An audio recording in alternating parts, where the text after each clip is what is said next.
Welcome, everybody. My name is Steven Munatones. I'm the CEO and co-founder of KAATSU Global. And I do mention the word co-founder because I'll give you a little bit of 60-second background. I co-founded KAATSU with Dr. Sato in 2014. Dr. Sato is the inventor of KAATSU, and I met him in 2001. And I can speak, read, and write Japanese. And when I met him, I was thinking more of KAATSU for my parents rather than myself or any business. And he mentioned to me, he said, "Oh, I've been looking for someone like you." And what he meant was someone who lives outside of Japan and can communicate in English and communicate with him in Japanese. So I said I was very interested in learning more about KAATSU. And from that point to the time Dr. Sato and I co-founded KAATSU Global here in Huntington Beach, California, that was 13 years. So my simple question, can you teach me KAATSU? And he said yes. That was a 13-year mentorship. We went and saw, you name it. We saw people from sumo wrestlers and golfers and baseball players and Olympians and wrestling and ski jumping and speed skating, swimmers. We saw all in Japan. He had at the University of Tokyo Hospital, there was a wing of the hospital that was devoted to KAATSU. And in that wing, it was purposely included in the cardiac rehab section of the hospital. And there Dr. Sato taught me how to work with people with cardiac issues. People who had experienced a stroke, a heart attack, had some kind of heart disease, had a clot, had a stent implanted. And so I worked with him and two primary cardiologists, but they had a whole team of cardiologists behind them, Dr. Morita and Dr. Nakajima.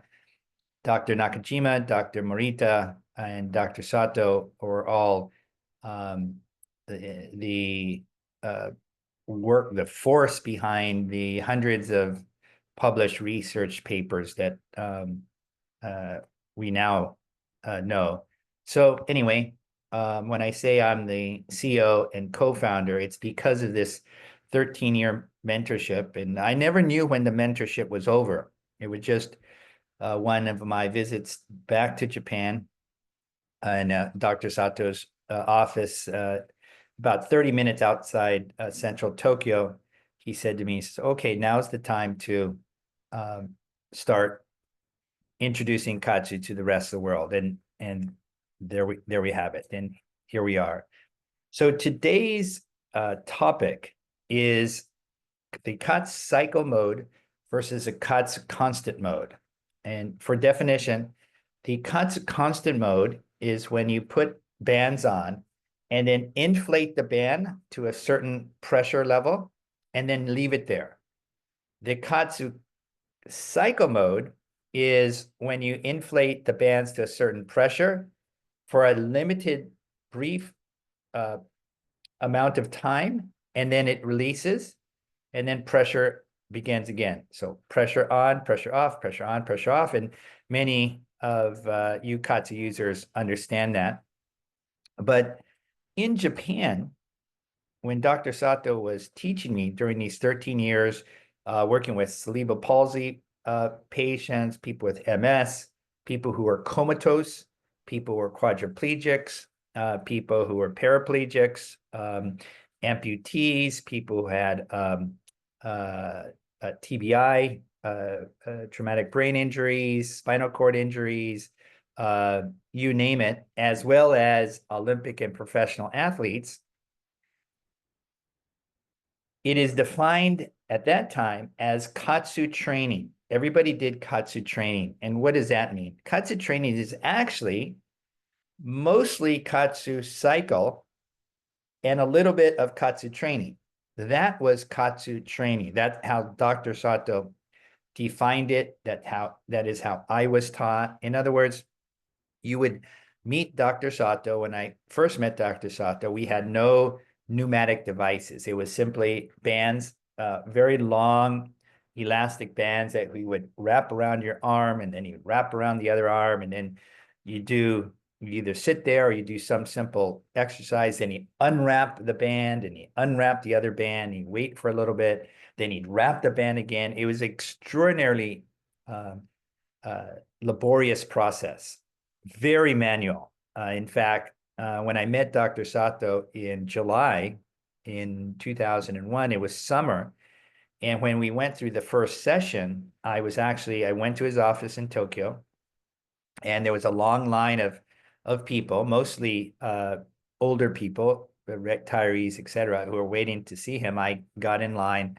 I went to see him. He actually had a headband around his head. And the reason why, even in an air-conditioned building, because he was so laboriously tightening, loosening, tightening, loosening, over and over and over again all day long, he perspired. It was a very, very manual process.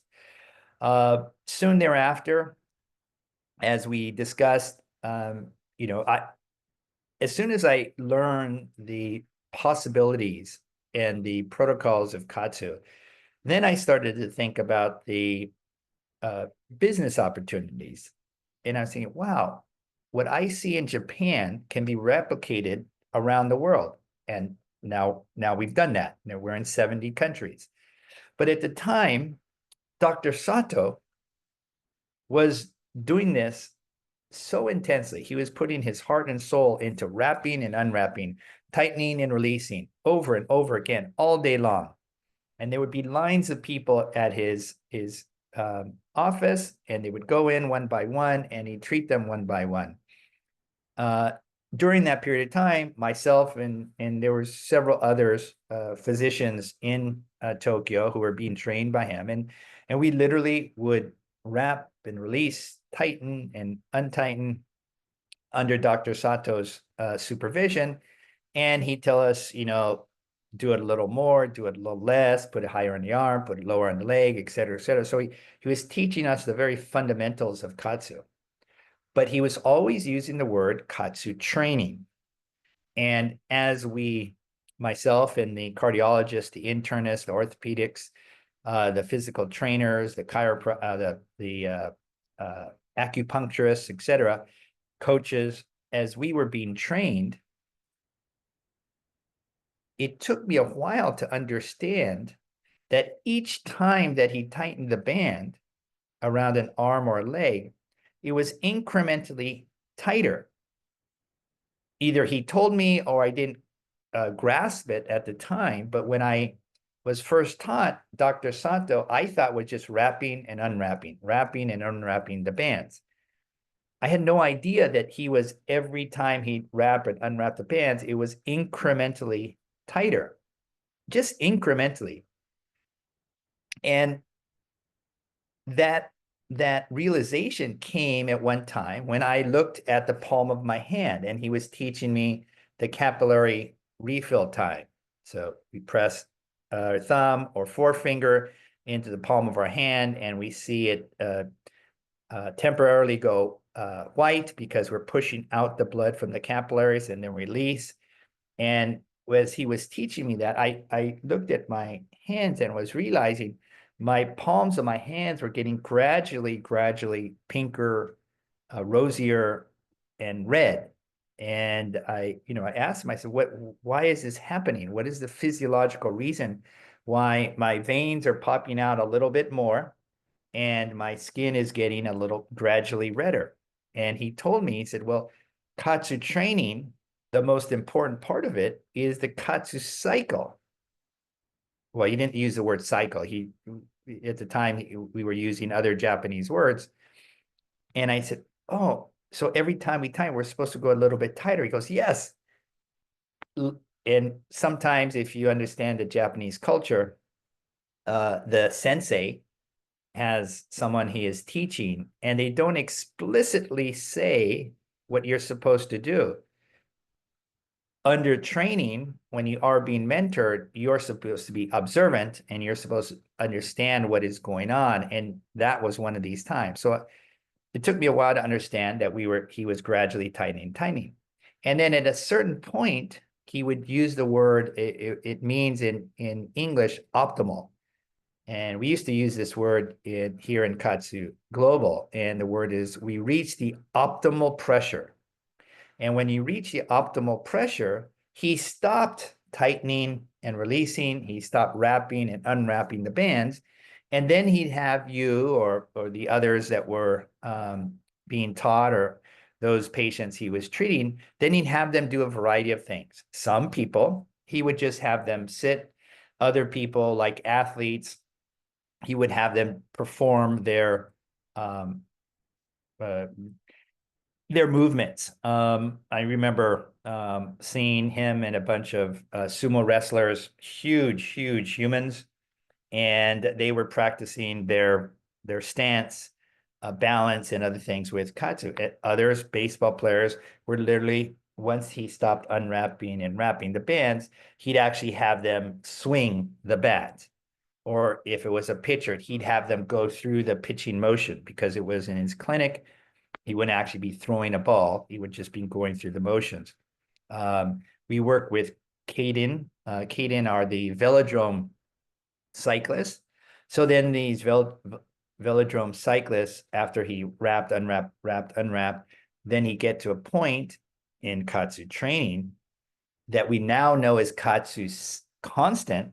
And then he asks them to get on a bicycle, and then they either do very fast spinning or they do different exercises. And that portion of KAATSU training was short. It was short because you build up lactate very quickly. Your muscles would fatigue or they would fail. And then you'd unwrap the bands, and that was it. It was over. So in understanding KAATSU training, as Dr. Sato was teaching me, I realized there was two distinct parts of KAATSU. One was this longer session of KAATSU training, KAATSU cycle that we now know of KAATSU cycle. And in Japanese, the word is KAATSU, which means additional pressure. Ka means additional, atsu means pressure. And then the other word, when you take off the bands, was joatsu, or release pressure. So he had additional pressure, KAATSU, and joatsu, release pressure. KAATSU, joatsu, KAATSU, joatsu, KAATSU, joatsu. That was a longer part of the total session. The part where we just do KAATSU, or additional pressure, and we would leave it on, that was a much shorter part of the session. Now, some people, they never got to the constant part. They just always did the constant part. I'm sorry, my mistake. They always did and only did the KAATSU cycle part.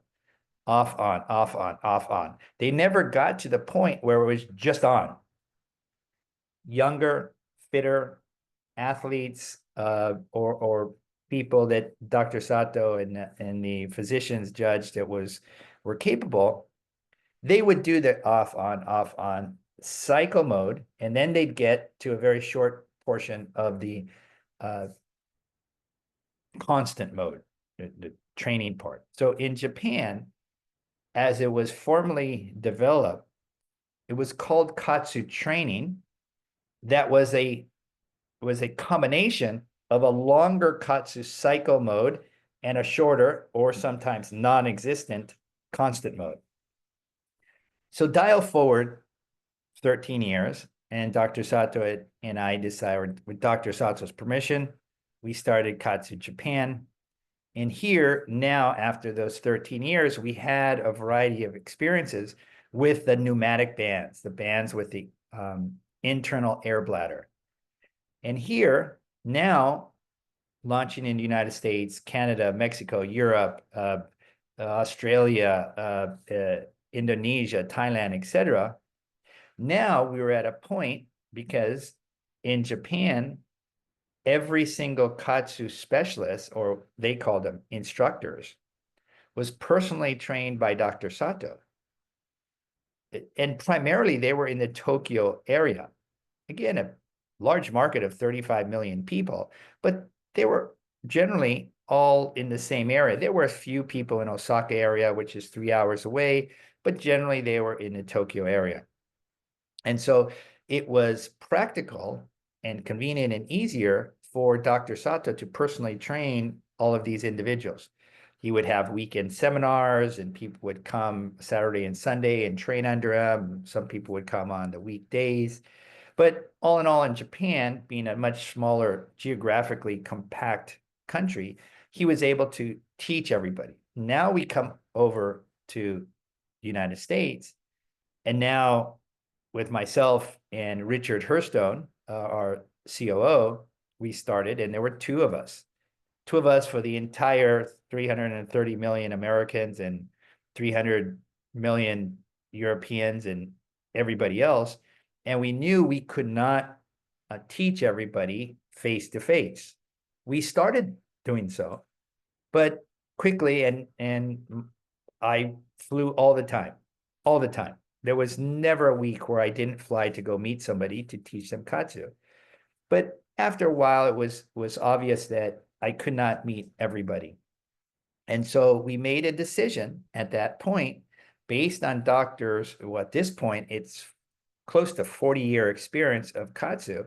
And we made a decision that, I went back and I looked at my notes and discussed with Dr. Sato.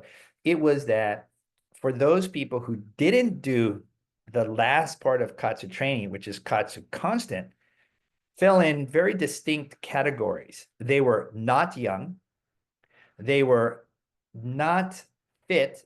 And when I say fit, I literally mean professional or Olympic level fitness, or here in the United States, it'd probably be the equivalent of a NCAA Division I athlete.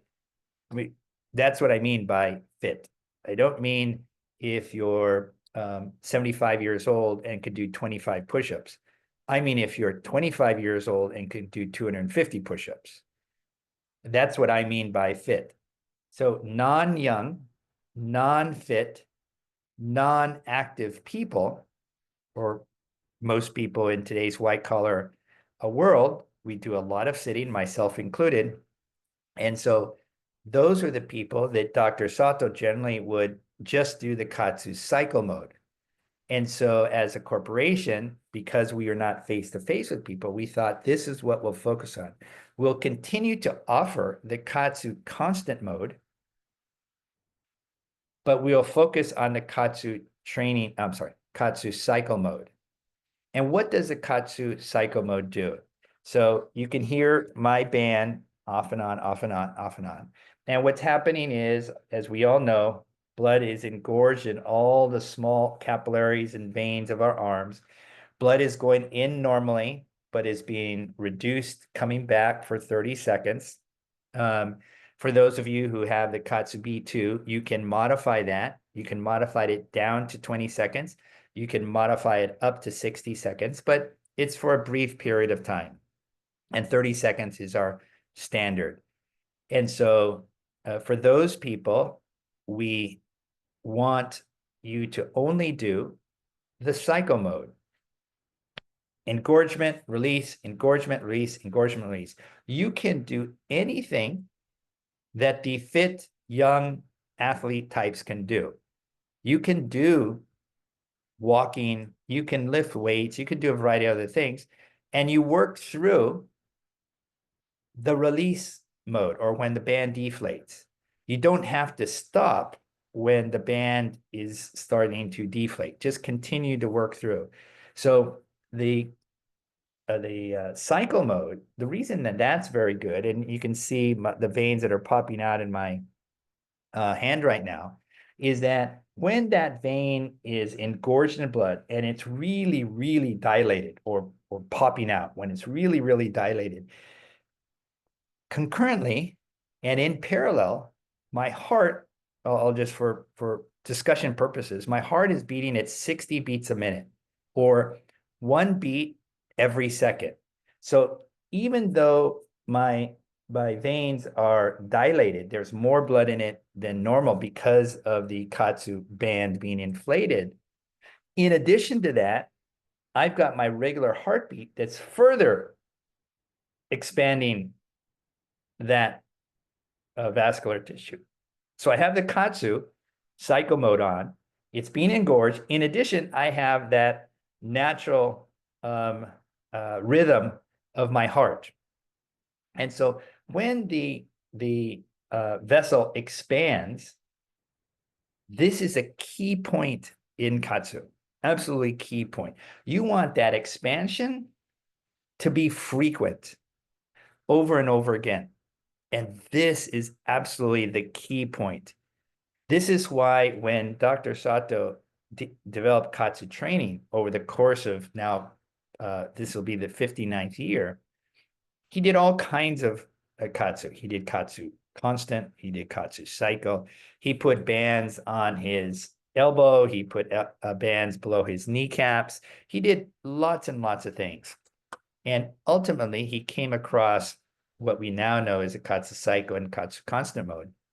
But he saw the more cycles that you do, the more effective it was, even more so than the constant mode. Dr. Sato developed, invented KAATSU in 1966. He ultimately developed what we now know as KAATSU in 1973. So I can't do the math right now, but approximately 52 years ago, he ultimately developed the KAATSU as we now know it in 1973. Dial forward to 2023. 2023, we convinced the KAATSU, I'm sorry, the IOC, International Olympic Committee, sports medicine doctors, to do a test between the KAATSU constant mode and the KAATSU cycle mode. I'm going to turn this band on because it reached its limit. And there, because we'd had this discussion, we frequently have this discussion. Lots of people want to do the constant mode. They think they feel more, they feel pumped up, they feel harder when they do the constant mode rather than the cycle mode. Same thing with the IOC sports scientists. They said, the constant is where it is. All these other BFR companies focus on the KAATSU constant mode. This is what they do. This is when you feel your muscles start to fatigue. But again, let's dial back when Dr. Sato was working with Dr. Morita and Dr. Nakajima and the other cardiologists. Remember, cardiologists isn't necessarily focused on your bicep or your tricep or your chest. They're focused on your heart and your vascular system. And so they saw, along with Dr. Sato many, many years ago, the real value of KAATSU is developing the resistance, the resilience, or the strengthening of your vascular tissue. As a result of that, as a result of building up lactate, one of the outcomes is actually building muscle or maintaining muscle. But really at the core, the value of KAATSU and why it's so valuable in rehabilitation, human performance, recovery, longevity, etc., is because we're making that vascular tissue more elastic, more resilient, stronger. And doing the cycle mode, pressure on, pressure off, pressure on, pressure off, as your heart is beating, is the critical point of the KAATSU protocol, the KAATSU technology. And this is why the KAATSU cycle mode is either the exclusive use of some users or the primary, the vastly dominant part of KAATSU. And so this is why, I'm asking you to consider using only the KAATSU cycle mode You could do hard stuff. You could do really intense stuff, or you could just lean back and read a book or watch TV or walk your dog or whatever you want to do in the cycle mode. But it's really the cycle mode that enables that vascular tissue to become more elastic than constant. So again, going back to 2023, where the IOC sports scientists tested in their labs at the University of Brighton in southern England, facing the English Channel, they were testing the constant mode versus the cycle mode. And they came up with 3 conclusions. First conclusion was they call it rate of perceived exertion, or how much does it hurt? How much does it fatigue? The rate of perceived exertion is much lower with the cycle mode than the constant mode. And anybody who's done KAATSU, constant or cycle, understands this intuitively, immediately. So the rate of perceived exertion, because the band is not constantly inflated, it just inflated for 30 seconds at a time, your rate of perceived exertion is much lower. When it's much lower, you can actually do more exercise. So instead of reaching your muscular max, you can't do one more thing in 5 or 10 or 15 minutes. You could be having these KAATSU bands on, and you can walk for a half an hour, 45 minutes, an hour. Now, what you're producing as a result of either the KAATSU constant or the KAATSU cycle mode is a variety of beneficial things: nitric oxide, vascular endothelial cells, adrenaline, beta endorphins, et cetera, et cetera. If you take a limited time versus a much longer, a prolonged time, if I could imagine a graph, and this graph had it was 10 minutes of work underneath this graph, and those 10 minutes represent the good beneficial plasmalogen, C-reactive protein, et cetera, that are produced in those 10 minutes under the constant mode. But then you have another graph that's much longer and wider than the smaller constant graph, and that represents all the things that are produced in the cycle mode. The beneficial things that are produced, oops, my computer is running out of juice. Let me plug it in.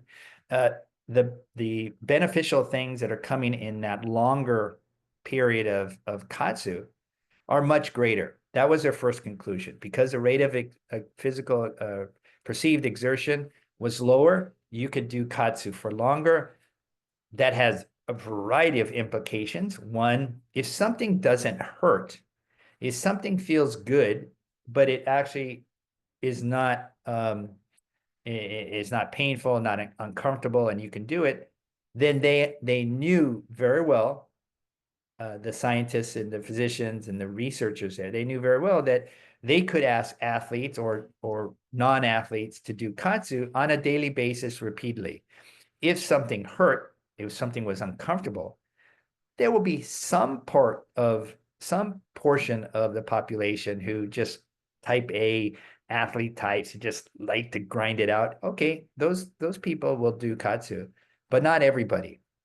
And what Dr. Sato's vision is and was put KAATSU on everybody. And so that first thing that Dr. Sato learned way back in 1973 was replicated in the scientific labs at the University of Brighton in 2023, many years later, and the rate of perceived exertion is lower.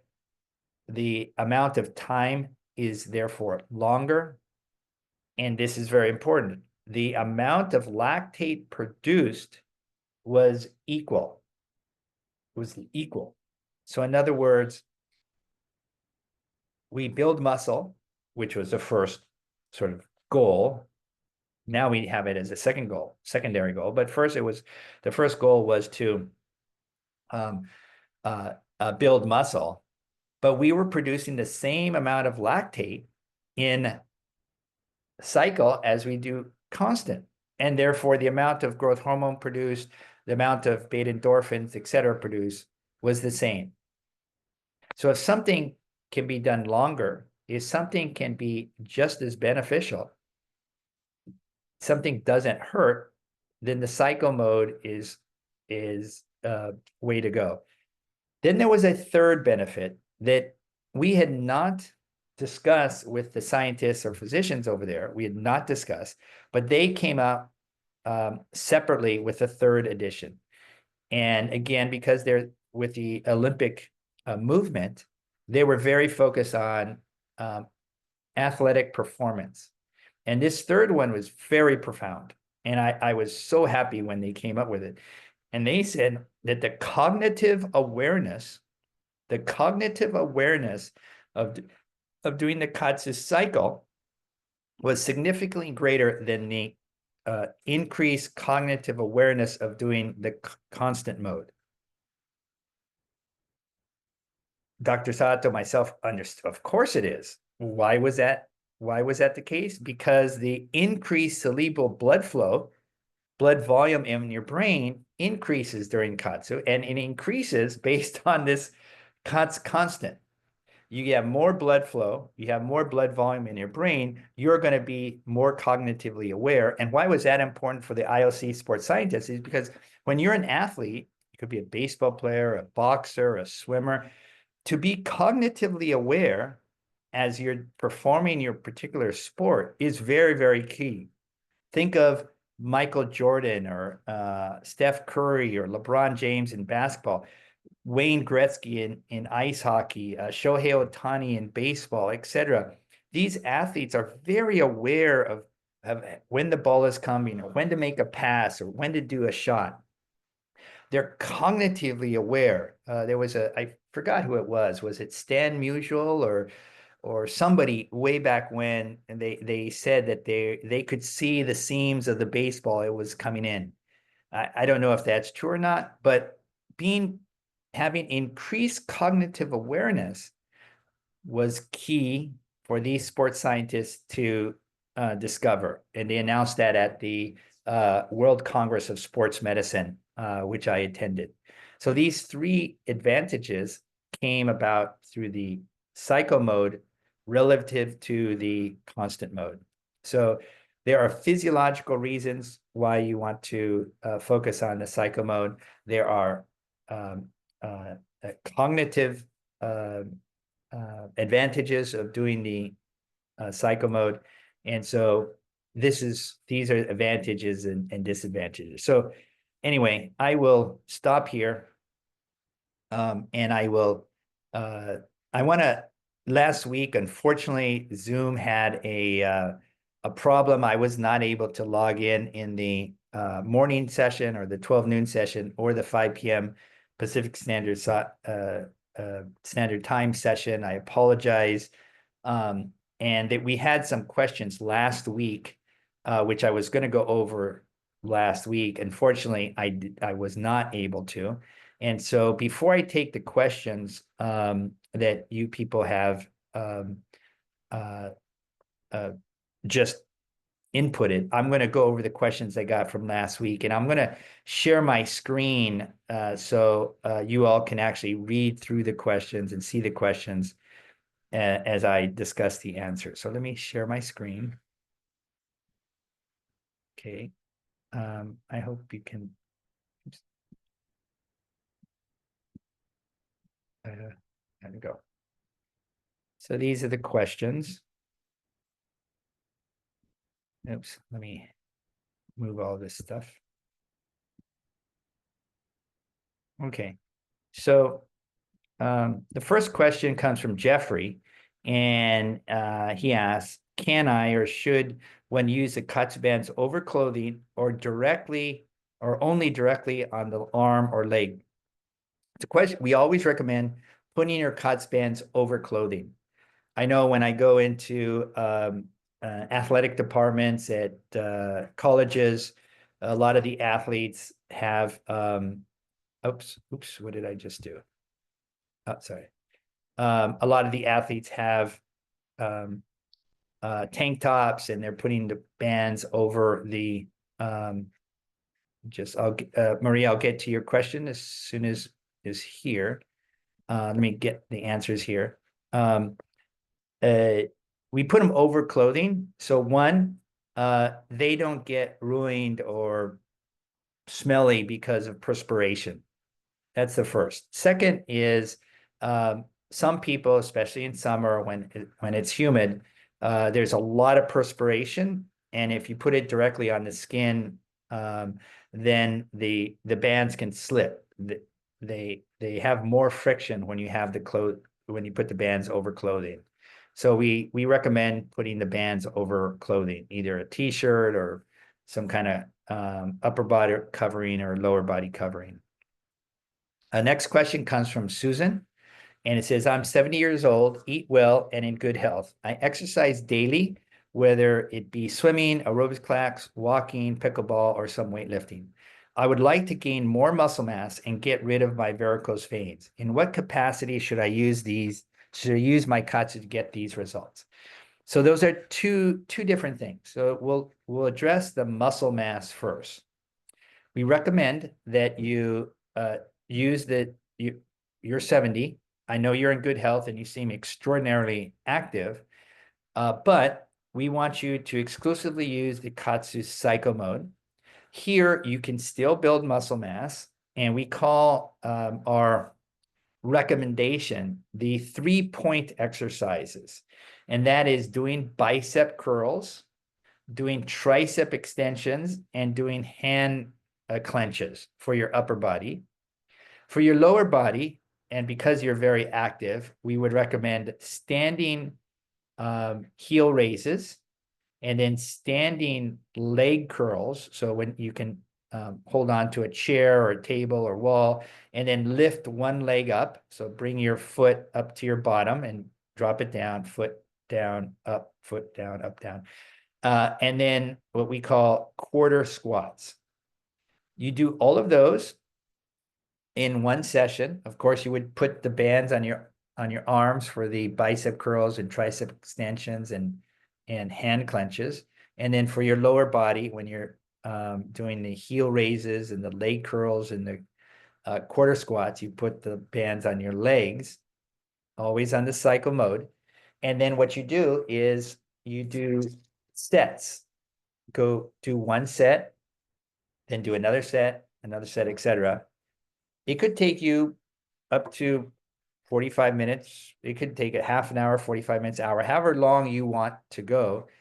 But the most important thing to build muscle mass is for you to rest only 20 seconds between each set. Only 20 seconds. So you do one set. Let's say, ideally you're doing 30 repetitions. Let's say you're moving your arm on a bicep curl 30 times in the first set. Rest no more than 20 seconds, and then do your bicep curls again. If the KAATSU pressure is correct, you will not be able to do 30 repetitions on set number 2. You will more than likely do a significantly fewer number of repetitions on set number 2, and that is okay. So in an ideal world, you would do 30 repetitions on set 1, rest no more than 20 seconds, begin again, bicep curls, probably not get to 20 repetitions,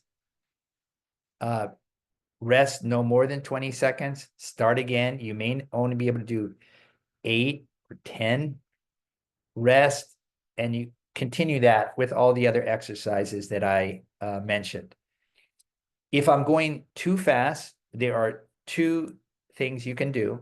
This is a recorded, and we have all of our webinars recorded, and we keep them on our website.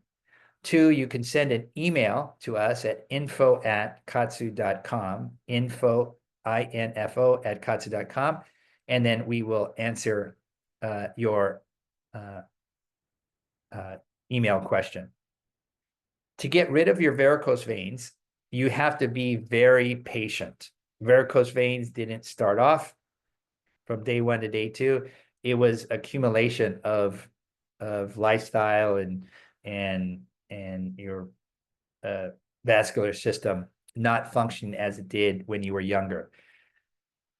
Your varicose veins appear because in our veins, there are valves, and these valves are at different points in our leg, and these valves help the blood come back up, fighting against gravity to get back to our heart. So the blood goes in from our hips down to our legs, down to our feet, and then the blood continues its way up from your foot, fighting against gravity, from your knee, your thighs, then back to your torso, and then ultimately your heart. And then it continues that. But when our valves, these valves, which are a pretty tough bit of tissue, when these valves don't work well, when they lose their elasticity, then what we're seeing as varicose veins is this backflow of blood. And that's what we see in our legs, male, female, young, old, it doesn't matter. So in order to get rid of these varicose veins, we need those valves to become as elastic as they did way back when. And to gain that elasticity, we need to do a few different things. We need to do KAATSU, a cycle on our legs, and we need to be patient. What I mean by patient is go for a walk or do some sort of body weight exercise. Body weight exercise could simply be standing, literally standing with your shoulders back, straight spine. You could be washing dishes. You could be talking on the phone. You could be, texting somebody, whatever you want to do. But have the KAATSU bands go pressure on, pressure off, pressure on, pressure off. And gradually those valves will retain its natural elasticity and open and close as they were doing when we were all younger. And that backflow of blood will disappear because the blood then flows up your leg naturally and normally. Question number 3 is, I have a question. In the KAATSU book from Robert Heiduck, it stated that a highly trained military group increased 4% in their VO2 max in 3 weeks of walking with KAATSU. What was the exact protocol that they used, the duration of the walks, frequency, and intensity? Thank you for that question, Raphael. Yes, that was a very innovative test that we did with the soldiers at the Lackland Air Force Base. I think that's in San Antonio. And there, what happened was we took trained operators. So these are not, these are highly trained military groups. This is like the Air Force equivalent of the Navy SEALs. So these men were always training constantly training. Well, we convinced them that we let them not train constantly and intensely, let them do walking for 20 minutes a day with KAATSU on a treadmill. 20 minutes a day, no intense training, Monday through Friday. So 5 days a week, 20 minutes. And I don't remember exactly the miles per hour they were walking. It wasn't quite a power walk, but it wasn't a casual walk. So somewhere in between with the KAATSU bands on. And that's what they did. What we were trying to prove here to the US military was when a soldier is injured, and they could be injured for a variety of reasons, and they were able to walk, they could still maintain or increase their VO2 max, their endurance, their stamina, by just doing KAATSU walking. So instead of out there pounding out the miles, jogging or all the other intense training they do, they could actually maintain their VO2 max or improve it, in this case 4%, in 3 weeks of doing the walking with the KAATSU bands on their legs, not at a power walk. I apologize, I don't remember offhand the speed that they were going, but it was not a power walk, it was not a jog, it was not a run, it was walking on a treadmill, and they were very carefully monitored and very carefully documented. So that's what happened there. Question number 4 from Peter is, should you do KAATSU if you have AFib? Anytime, including all those years that I was training with the cardiologist in Japan under Dr. Sato, Dr. Nakajima, Dr. Morita, we were just working with cardiac rehab patients. So we were working with people with heart disease, AFib, etc. No one did KAATSU without the cardiologist approving them, whatever that approval meant. KAATSU is a form of exercise. And I know when I had my heart attack, my cardiologist, I was in the hospital, and when I woke up from my coma, I asked my first question I asked my cardiologist was, can I do KAATSU? This is back in 2016. He didn't know what KAATSU was, and my wife actually brought the KAATSU equipment to the hospital, and I said, well, it's that you put around your arms and legs, and the man saved my life, but he said, yeah, no way are you going to do anything like that in my hospital under my care. Well, he and I remained good friends, but in this case, under his guidance, under his treatment, I did not do KAATSU. Well, I left the hospital, 7 days later, and when I got home, I waited a few days, and then I started to do KAATSU. Why? Because I then consulted with Dr. Sato and Dr. Nakajima, and I confirmed with them what could I do, and they explained what I can do. So you should only do KAATSU after consultation with your cardiologist if you have AFib. If your cardiologist or physician has any questions, you can email us at info@kaatsu.com, and we will provide you with the scientific papers, with the clinical data, and other information so you and your cardiologist or physician can read through it and decide for you if KAATSU is right for you. So that is our answer to any person who has a stent, AFib, any kind of heart disease, had a clot, a stroke, etc. Question number 5 is, I've never used the constant mode, but I heard another person talk how you don't need to be hooked up with the tubes. Will it still have the pressure go on and off? Isn't it important for the device to do that? Why would you use the constant mode? I don't particularly like to be attached with the tubes. I feel they get in my way, especially if I need to do a pose where I'm reaching and the tubes don't reach that far. So thank you for using the cycle mode, but I understand that you, it sounds like you do maybe yoga or something, and you would prefer to use the constant mode. You can use the constant mode, and the constant mode just keeps the pressure on. There's once you detach from your tubes, there's no way for the air to go on and off, on and off, on and off. So if you're going to use the constant mode, you're going to have constant pressure. The pressure in the bands will stay the same. They will not go on and off. Yes, it is important for the device to do that, but as we were discussing earlier, there are some motions, a golf swing, a baseball swing, a boxing punch, a skateboard move, a surfing move, and in your case, perhaps doing poses where the tubes get in the way.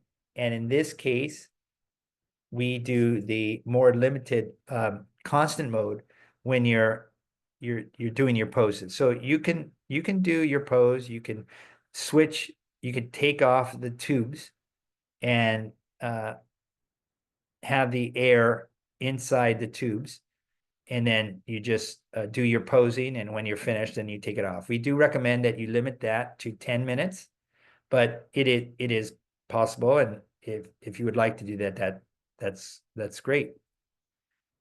Last question here is it true that we are to use the armbands first before the leg bands? When adhering to the suggestion to use the bands 2 times a day, is it always at the 6-set cycle? Or to be able to squeeze in a second session, would fewer sets work? Is this true when just wearing the bands and not doing focused exercise, but just mundane task where the muscle is being strengthened, or is it more cardiovascular elasticity is being enhanced? Okay, there are several questions there. So we'll take the first one. Is it true that we should use the armbands first and then the leg bands? Yes, it is true. We always recommend this protocol has never changed, that we use the armbands first and then the leg bands. We use the armbands first because it actually prepares the body very well for KAATSU entirely. We have many more there's much greater vascular tissue in our legs than our arms. Our legs are longer. Our thighs are bigger than our arms. Our calves are bigger than our forearms. So we have a lot more vascular tissue in our legs and our arms. And we want to warm the body up. We want to prepare the body, including all the vascular tissue in our torso and our legs for KAATSU. And doing it on your arms band first is an excellent way. Why? Because when the bands are on the arms and they're going pressure on, pressure off, that situation is communicated up to our brain through our central nervous system. And our brain understands that we have some kind of external stress on our body. And it starts to alert our heart, our vascular tissue, that it must adapt to that new stress that it's facing. This is what the body and brain does naturally. We don't have to think about it. We don't have to do anything. This is what happens naturally. And so we want to use the arm bands first to prepare a good leg band session that would happen, immediately after. Next question here is, when adhering to the suggestion to use the bands 2 times a day, should you always use the 6-set cycle? No, you don't. You can use, our suggestion is you can use up to 6 cycle sets on your arms and your legs for each session. So if you do KAATSU in the morning and you do KAATSU in the evening, you can do up to 6 cycle sets on your arms and 6 cycle sets on your legs. Then come evening time or afternoon time, you can repeat that. But you don't have to do 6 sets. You can do 4. You can do 3. Let's say you had an extraordinarily busy day and you had so many things on your mind and you had to do things. You had to pick up kids, or you had to go to meetings, or you just were moving, whatever the situation is. If you skip the second session of the day, that's perfectly fine. If you only do 2 sets, that's perfectly fine. We just know when you do more cycle sets, when you do it more frequently, you get more benefit. And that is our recommendation. And so your third question, are you able to squeeze in a second session when fewer sessions work? That is true. And the next question is it true that when you're just wearing the bands and not doing focused exercise, only mundane tasks, muscle is being strengthened? Or is it more cardiovascular elasticity? It's both, actually. It more depends on the intensity and frequency of the limb movement. So in other words, you don't have to always do exercises. You don't have to do push-ups and sit-ups and bench press and leg press and all the things that you could do at a 24-hour fitness gym.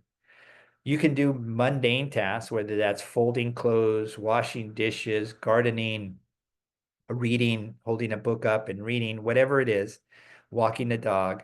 Your muscles are being strengthened, and your vascular elasticity is also being enhanced. It's dual. Now, let's say you're doing gardening and you're working in your yard and you're raking leaves, or you're shoveling snow, or you're planting things, and you're literally lifting and dropping or moving a rake or a broom or a shovel. These are going to be more muscle strengthening activities. Let's say you are walking your dog. Let's say you are folding clothes and you're going from the first floor up to your second floor, or you are doing something where you're more moving. This would, even if it's walking, and even if it's just walking gently up to the second floor, this is more, this benefits your cardiovascular abilities. So these are the questions that we had last week, and now let me get to the questions for this week. The first question is, I just received my bands and I love any advice on how to start. Okay, so very briefly, what I'll do is I have the band. I put the band through the loop here. So I have the band there. Put my arm through the loop. You want to put your, I'm sorry for wearing black t-shirt, but you want to put your band between your bicep and your shoulder, between your tricep and your underarm. So that little crease you see here, I'm not gonna put it over my shirt this time for demonstration purposes. I'm just gonna show where to put it here. So you take the band, make a circular in a band, put your arm through, and then you want to put it right in that area there, right in there. And you want to put it on, manually tighten. So we call this a one finger tightness. So you can take one finger and put it through the band. If you've got no neuropathic pain or other issues. You don't want, or you don't need to do a 2 or 3 finger tightness. 2 or 3 finger tightness, if I tried to shove 2 or 3 fingers in this band, I couldn't do that. I could not do that. And so what you want to do is a 1 finger tightness. Now, even though you have this 1 finger tightness on, you want to, at this point, check your capillary refill time. And that means the lighting is not so good, but this is my normal color skin, and this is my KAATSU color. Even though I haven't even turned the unit on, just putting the band on at that tightness, that 1 finger tightness, leads to blood being engorged in the limb. And so you want to check with your forefinger or your thumb, pressing into the base of your palm of your hand, and release. And see how it goes white and then it goes back to the red color? You want this to happen within 1 to 2 seconds. If I pressed and I released and that remained white for 3 seconds or longer, you have tightened this band much too tightly. This band is acting as a blood pressure cuff or a tourniquet. It's keeping blood out. That's not the purpose of KAATSU. The purpose of KAATSU is to keep blood in the arm, not out of the arm. BFR, that uses blood pressure cuffs and tourniquets, those were designed to keep blood out of the limb. KAATSU is different. KAATSU flips that on its side. Well, actually, they flipped us. They flipped, KAATSU was created first. So we always saw, Dr. Sato always saw the value of keeping blood in the limb, not out of the limb. And that's why we developed the special KAATSU equipment and bands. So once you have the 1 finger tightness, you check your capillary refill time. It's very quick. And then you turn the equipment on. Turn it on to KAATSU Cycle Mode or Progressive Cycle Mode. The difference between the Cycle Mode and the Progressive Cycle Mode is that the Cycle Mode is, we call it 8 steps. So pressure on, pressure off, pressure on, pressure off 8 times.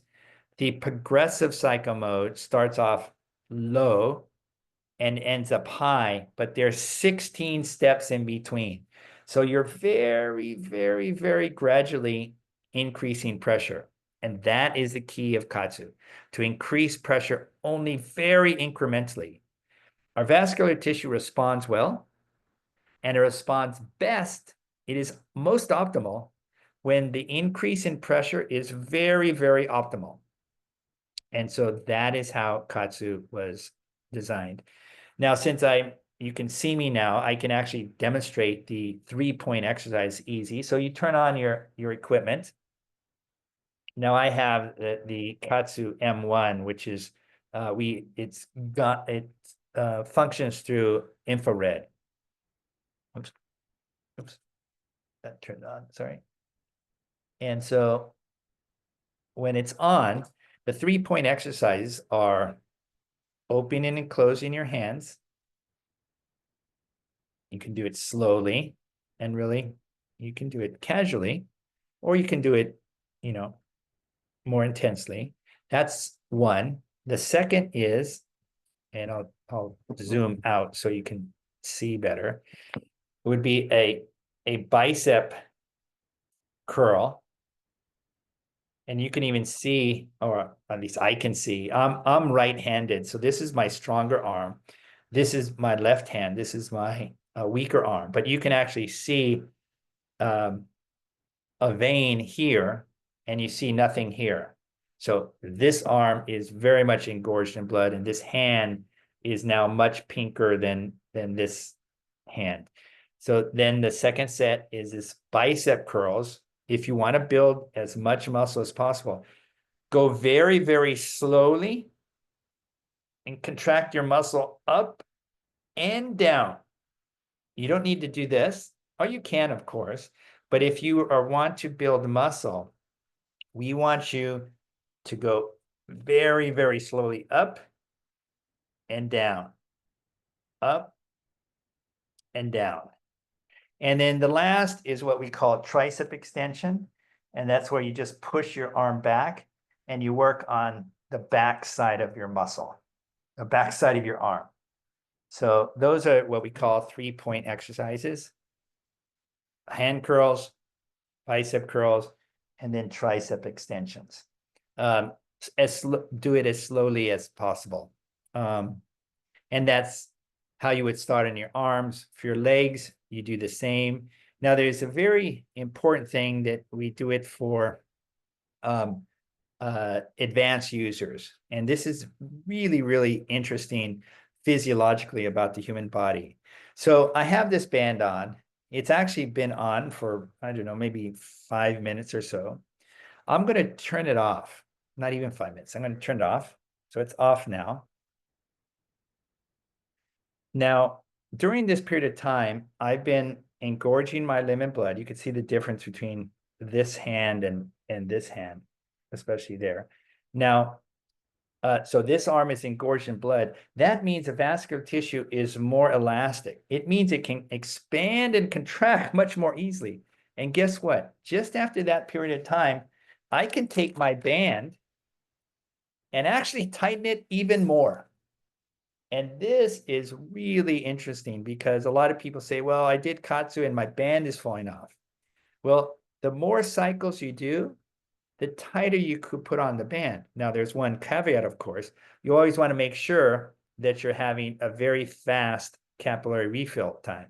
So if you notice, I put this band on tighter, and you would think, wow, he's putting the band on tighter, so less blood must be going in his arm.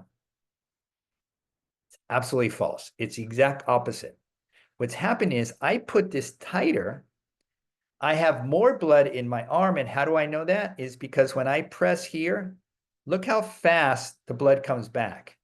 I wish I had a replay of what my refill time was before, but it's definitely faster now. There is more blood, and I could see it because of the dilation of the veins here. So that's a little bit on how to start. There's much more involved, and I hope you can continue to enjoy these webinars and learn more as we go. So the next question is, I use both leg bands while walking on a treadmill. I do about 10 rounds in the app. Is this reasonable or should I do it longer? Um, it's sort of like saying, I made a pasta spaghetti. Is it reasonably delicious? It depends on the user. And so, A, are you seeing benefit? B, is that a good time for you to feel benefit? So not only are you seeing physiological results, but are you feeling good?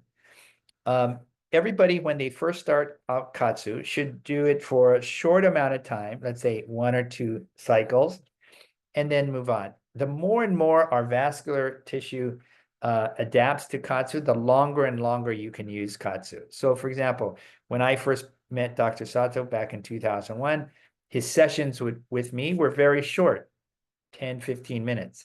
Now, if I'm with Dr. Sato, they're much, much longer. Same with you.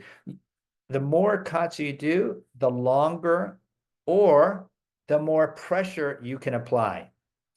The team doctor for the San Diego Chargers, now known as the Los Angeles Chargers, the NFL football team, once described KAATSU as poor man's altitude training.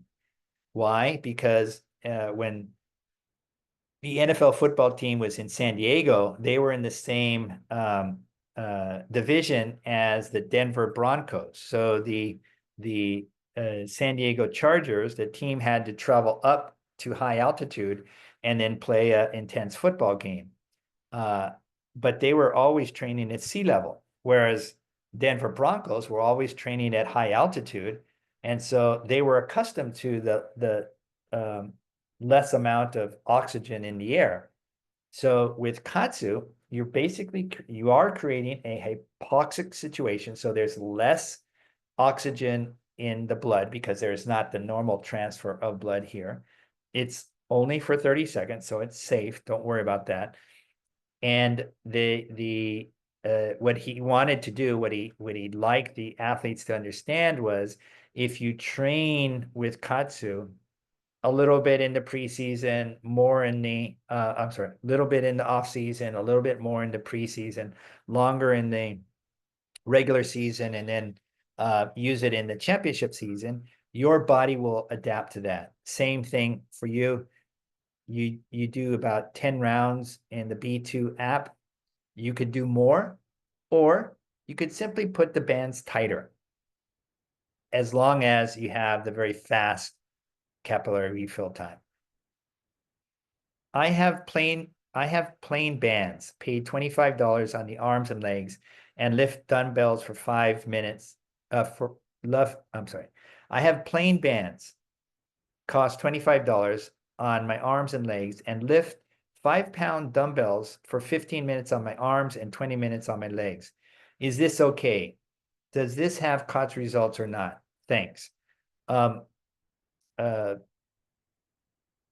don't know. I would never buy bands and put them around my arms. Why? Because I trained under Dr. Sato and the cardiologist. The important part of KAATSU, as I mentioned a little bit earlier, is actually the increase in elasticity of our vascular tissue. I think for you, you're looking at muscle growth. I would say, again, I don't know what these bands, I don't know the thickness, I don't know the material, I don't know the tightness of these bands. Probably you get some kind of muscle pump. And if that is what you're looking for, great, then continue. KAATSU works on a much deeper, more comprehensive, and safer level, in that this between 2004 and 2014, Dr. Sato and the cardiologist there, we did testing on over 12,000 patients. Many of those were cardiac rehab patients. Why? Because we wanted to definitively test and understand that KAATSU is safe for people even with cardiac disease, cardiac issues. And so this has always been our most important bar to hit, and that is safety. Are we doing things safe for people of all ages, all abilities, and all body types, all conditions, medical and otherwise? So what we want to do is, that is what we've gone after. To be honest, I seriously doubt a company that sells $25 bands on Amazon or wherever you bought them has put in the years and scientific research into vascular elasticity as we have. So I'm sure you get a pump on your arms and legs, and for $25, that seems like a good deal. But again, KAATSU is more profound than that.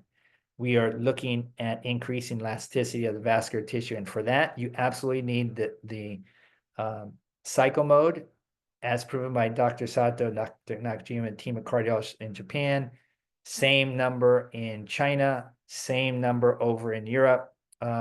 This is why we've done tests on functional MRI machines at University of Lausanne and everywhere from Osaka University to Peking University. We've done testing at the Harvard Medical School. We are used at the University of California, San Francisco Medical School. So, this is what we focus on. There's a reason why our bands cost as much as they do, because we've had to invest in all of this research. And we just want to be very safe and effective for people of all ages. And our oldest user, I believe this year or in a few months, will actually turn 100. We actually had users in Japan that our oldest user in the United States. Our oldest users in Japan, we have several people who are over the age of 100. And so we want to be as safe for them as we are for the Olympians that we help train, for the highest level of athletic pursuits. Next question is, are there limits to how long to use the cycle at each time? We recommend that you do up to 6 cycle sets on your arms and up to 6 cycle sets on your legs. That is about an hour and a half. If you're doing more than an hour and a half of KAATSU, I would just split that up into 2 sessions a day. It's better to do 2 sessions a day than 1 session a day. And so our recommendation is no more than 6 on your arm, 6 sets on your legs and 6 sets on your arms, which is about 45 minutes. And you do that, put those together, that's 90 minutes total. That's a lot of KAATSU. I do KAATSU for about, I would say, a half an hour at a time, but I do it frequently.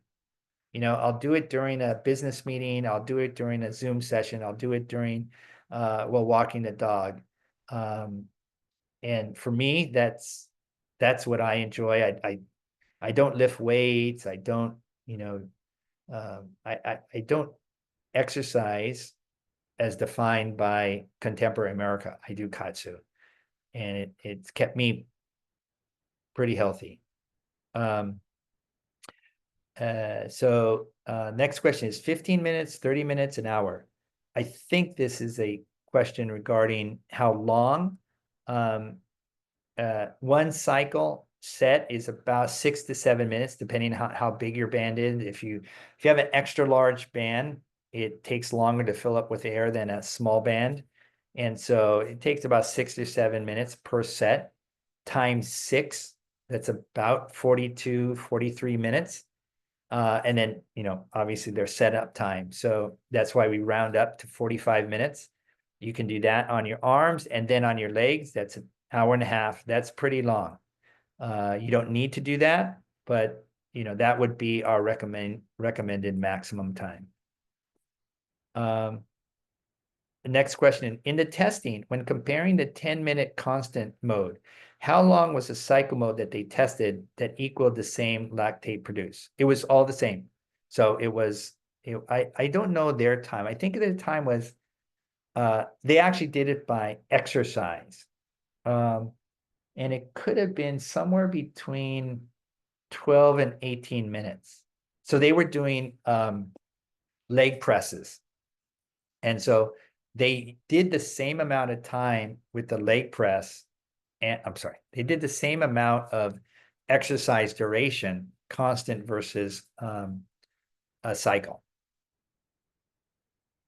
Next question is, my wife has had AFib. She had a cryoablation procedure, which pretty much corrected the problem, although there is still a small amount. Would KAATSU be appropriate for her? Like before, if you have any kind of a cardiac event or atrial fibrillation, always check with your cardiologist first. If they don't know what KAATSU is, email us at info@kaatsu.com and we will send you out send you information for them and for your information. It's a variety of research and results that Dr. Nakajima and Dr. Morita led the way between 2004 and 2014. Given KAATSU benefits on the brain, would KAATSU be advised for an 11-year-old who has ADHD? I don't know. I'm not a neurologist. I don't know. There are most definitely benefits on the brain or for the brain. It is primarily what we've studied, the increased capillaries. So when we do KAATSU, we know through functional MRI testing that we increase the number of capillaries in our brain. We know that we increase cerebral blood flow. If that is what your physician recommends for someone who has ADHD, then we could provide him a variety of information, him or her, and then they could decide whether if he or she could decide if the outcomes of KAATSU are beneficial for an 11-year-old who has ADHD. That's not anything that we as a company or myself as an individual can do or would recommend. I have my opinions, but we're not a licensed medical provider. So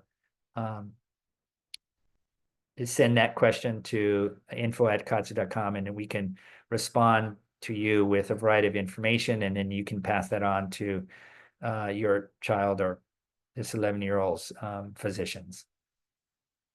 Next question is, how long for each set, total workout time?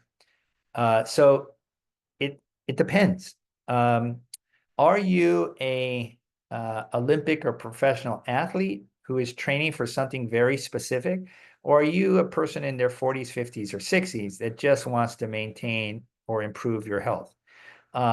Do you like to do lower body exercises, or do you like to do upper body exercises? Or do you want to work on your core? These are all different questions that would lead to different protocols. And this is why Dr. Sato took 13 years to teach me KAATSU, because there was, like Japan, like the US, Japan has everybody in between, from itty bitty little grandmothers to gigantic sumo wrestlers. And every time that Dr. Sato saw a patient and I was at his side, the patient would describe their condition or their situation or their desire, and Dr. Sato would explain his recommendations. And that's all based on practical clinical results. And so, it depends. Each set is again between 6 and 7 Some people want to work on cardio. Some people want to work on muscle strength. Some people want to work on agility. Some people may have Parkinson's. Some people may have tremors. Some people may have dementia or the beginning of dementia. And so we can do a variety of protocols based on the needs of the patient or the user or the client. For example, my own father was diagnosed just 90 years old. He was just diagnosed with lung cancer. It caught him by surprise, absolutely by surprise. He's cognitively just as sharp as he was, when I was a child. He went with me to Europe. He travels with me on the weekends to watch my daughters play intercollegiate sports. And suddenly he went in for pneumonia, and they did a chest X-ray and they saw this large tumor. He had been doing KAATSU primarily on his arms, primarily while he reads a book. And now he's doing 2 sessions of KAATSU, including KAATSU sessions on his legs while he's walking. He will need a surgical removal of that tumor, a little bit bigger than a golf ball. And he and I want him to get as physically fit as possible. The best way we can do this in this 2-week window is actually for him to do KAATSU walking slowly, but walking just like those Air Force special operators did. And so that's what he's doing for 2 weeks. It wasn't something he did before. And so I'm sorry to not answer your question directly, but the answer is we need to understand what the person's goals are or what the situation is. And then based on everything that we've learned in Japan and across the United States and Europe, we can give you specific protocols. So if you have a specific question, email us at info@kaatsu.com and we will provide you with our recommendations. The next question is, I'm working with an 82-year-old woman that recently endured a pretty traumatic soft tissue injury to her leg and is very bruised. Can we use this cycle mode safely without movement to help with tissue healing and conserving muscle mass, as long as there's no pain or additional swelling? Perfect example of an appropriate use of KAATSU. This is very, very good. You would only use the KAATSU Cycle Mode. In this case, she's 82 years old. She had a traumatic soft tissue injury. She has a big bruise. This is the perfect application of KAATSU Cycle. For her, you could do it safely. She could be sitting. She could be lying down. This is the perfect use. You start off at a very low setting, the lowest setting possible, and just do gentle KAATSU. You don't even have to do the 1-finger tightness. You can actually make it much lighter, loose. So you can have, instead of 1 finger, 2 or 3 fingers. This is okay. In addition, if she is a little bit nervous, having a massive bruise on her leg, by putting KAATSU band on that leg, that's okay. You don't have to put the KAATSU band on that bruised leg. You can put the KAATSU bands on her arms first, and she'd always do that anyway. Put the KAATSU bands on her first, do 2 or 3 or up to 6 sessions. She could be lying there. She could be watching TV. She could be reading a book, whatever. She could be talking to you. And then move to the legs. And if she's nervous, put the band on her other leg. Absolutely put the band on her other leg. KAATSU has systemic effects. What that means is, even if I put, even when I'm doing KAATSU on one arm, it's actually benefiting the other arm and my entire body. And we know this because we've worked with amputees who we can only put one band on one arm because they're missing their legs or their other arm. And so absolutely, you made the right decision, and I applaud you for that. And I would just add that if she's anyway nervous, maybe her children might be nervous, I don't know, You can always put the band on her non-bruised leg. Do that normally. Keep the band off her bruised leg if she is so nervous. That's okay. You don't want anybody to be nervous. And then as the bruise starts to get smaller, she starts to feel better. Then you could put the band on both of her legs. The next question is, my C4 has stopped working. I've been in touch, I assume with the company, but I haven't heard back. They're not even 1 year old. Please help.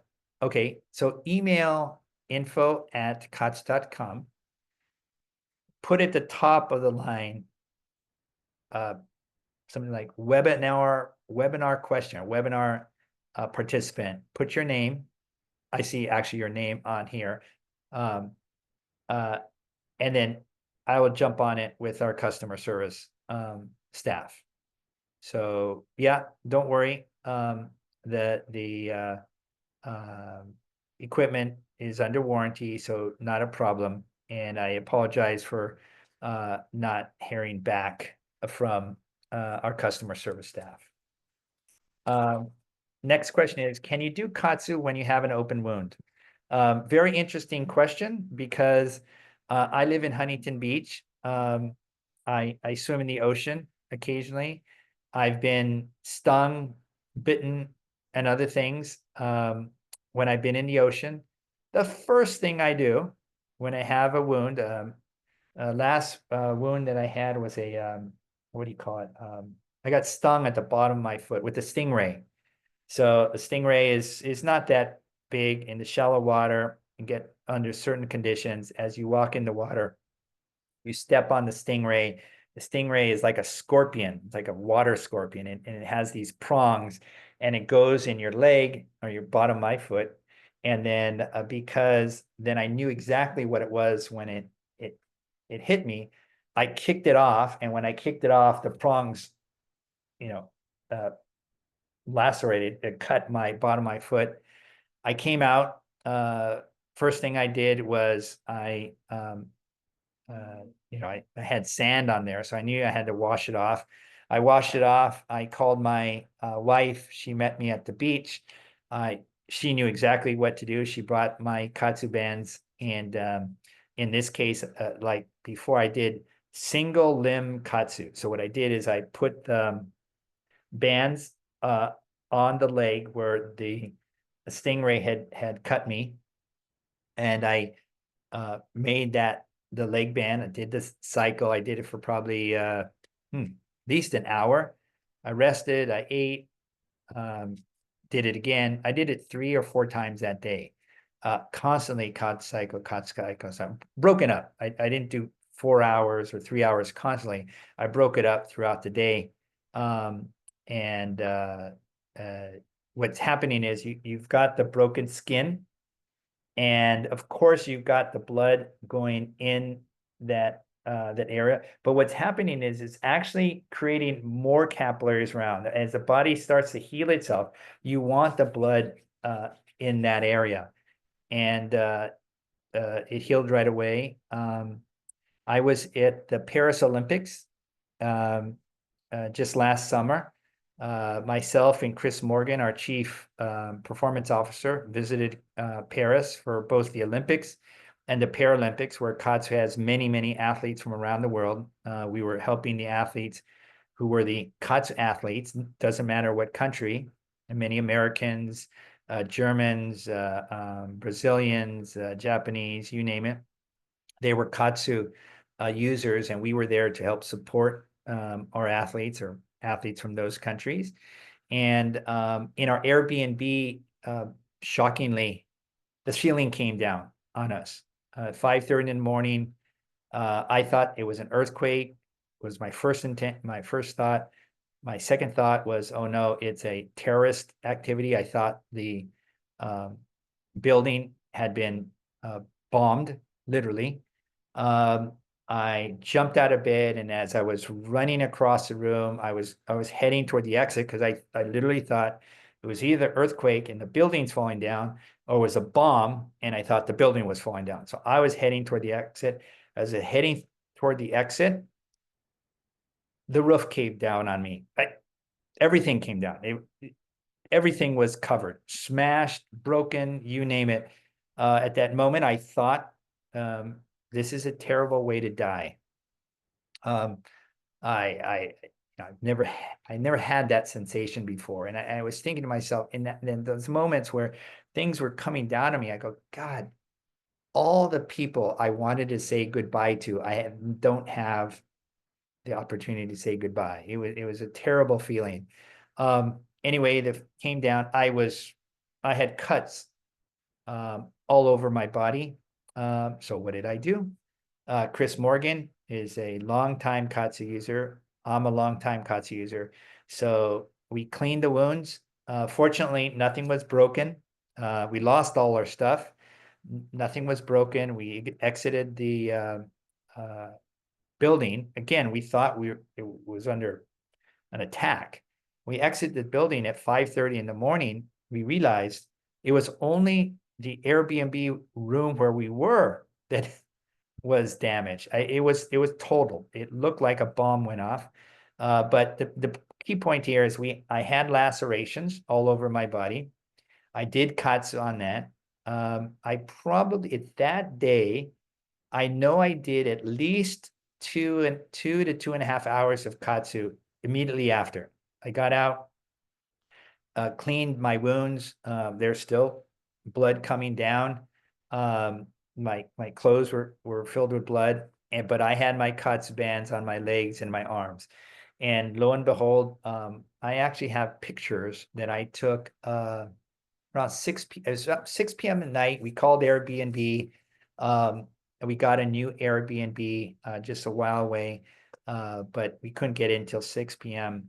And then during that period, we spoke with the police and other authorities. But at 6 p.m., we were able to get into the new Airbnb, which was in the same area in Paris. And I looked down at my leg, looked down at my wounds, and they weren't completely healed, but the swelling that happened when the ceiling came down and literally it was bone bruises, it was skin lacerations. It was like it was a miracle. I have pictures of that to this day, and I often show people what KAATSU can do for open wounds. Now, that being said, if I had an open wound here, I would not put the KAATSU band on over that open wound. Don't put the bands on an open wound. You can, if you have an open wound here, where the KAATSU band should be, put it on your other arm and use on your legs, or vice versa. So don't put on an open wound, but I've proven that to myself in this last 12 months through this unexpected destruction of a Airbnb room where I was in, or a stingray cut in the Pacific Ocean, that KAATSU works for those kind of injuries.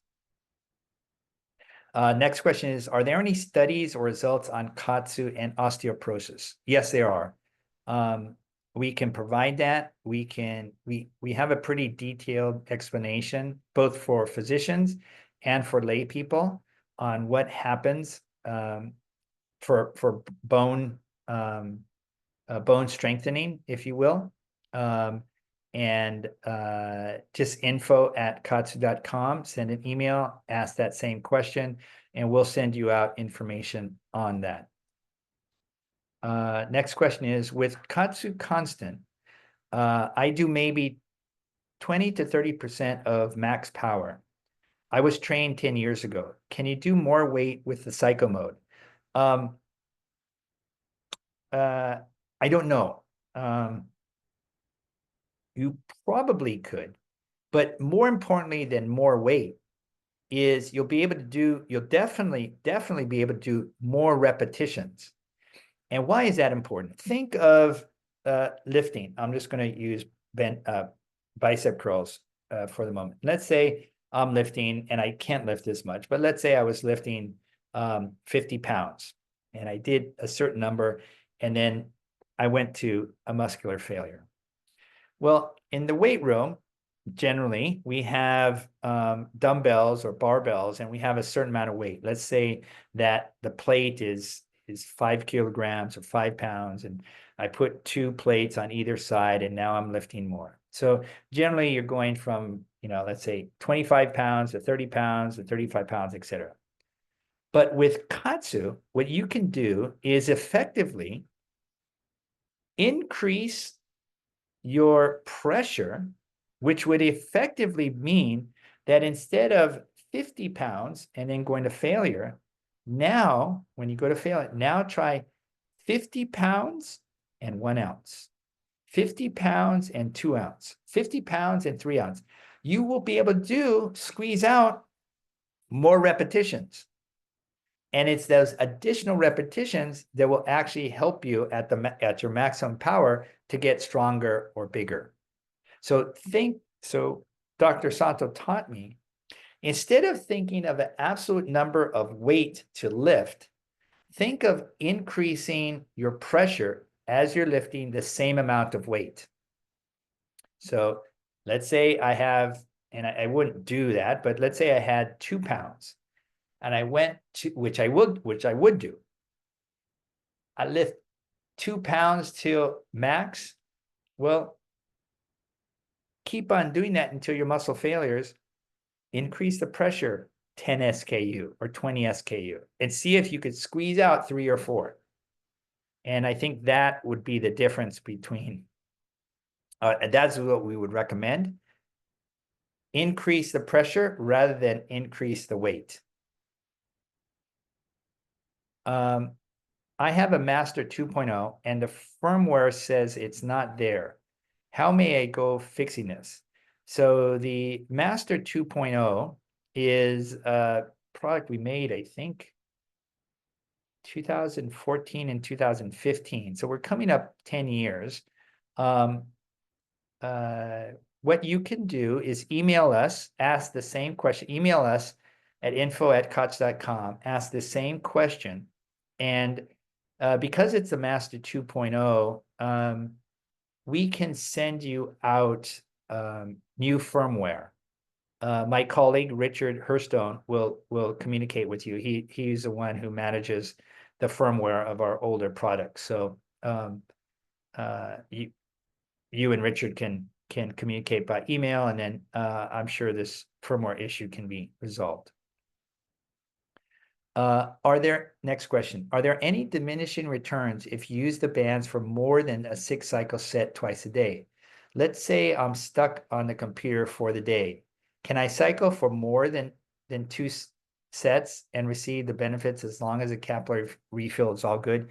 Yes. So for example, I just told you about that disaster at the Airbnb, and I used it for 3 hours. That was constant. I went 3 hours of so I literally, when a roof falls on you, I'm glad nothing, I had some head wounds, but I'm glad I'm cognitively wasn't damaged or killed.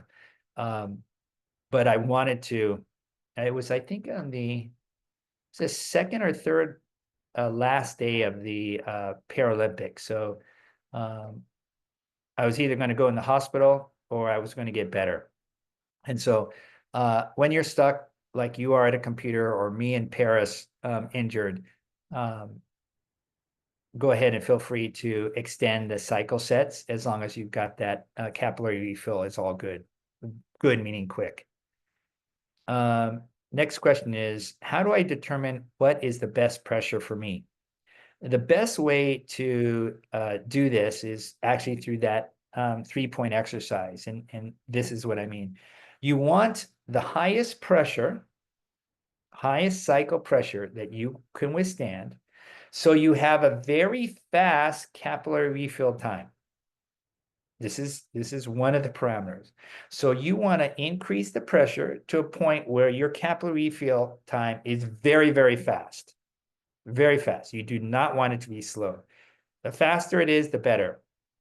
Generally, that means that your skin color is very pink, even a reddish color. That's sort of the first level. The second level is do these exercises, either hand clenches, bicep curls, or tricep extensions, or on the legs, the standing heel raises, or the leg curls, or the squats. Try 3 sets. And those 3 sets, you should ideally get to muscular failure at around 30 repetitions in round 1. Rest no more than 20 seconds and do a second set. You should do fewer than 30 repetitions. It could be 18, it could be 22, it doesn't matter. Rest again, 20 seconds max, and then do another set. The combination of a fast, very fast very fast refill time, and the ability to do a decreasing amount of repetitions in a 3-set KAATSU will, with 95% probability, get you to the optimal pressure for you. Now, that being said, a lot of people ask us a lot. We get many, many questions every single day. I've reached maximum pressure.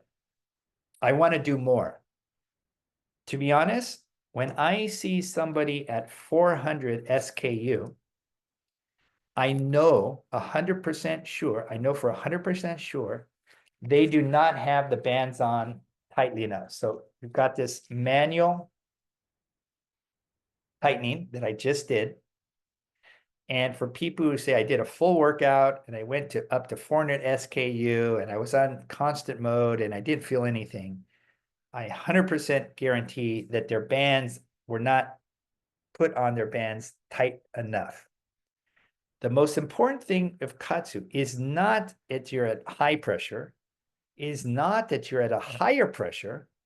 It is that you have a fast capillary refill time, you've got a full engorgement of blood in the limbs, and you can do exercises, you can do movement with a decreasing number of repetitions.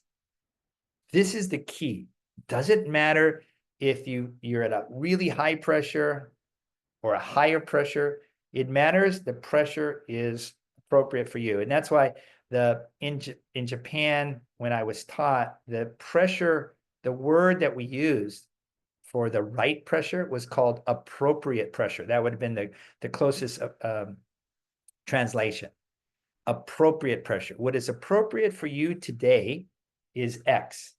What is appropriate for you tomorrow might be X plus 1. It might be X minus 10. Because tomorrow you might be stressed out from work. You might have had poor sleep. You might not have been well hydrated.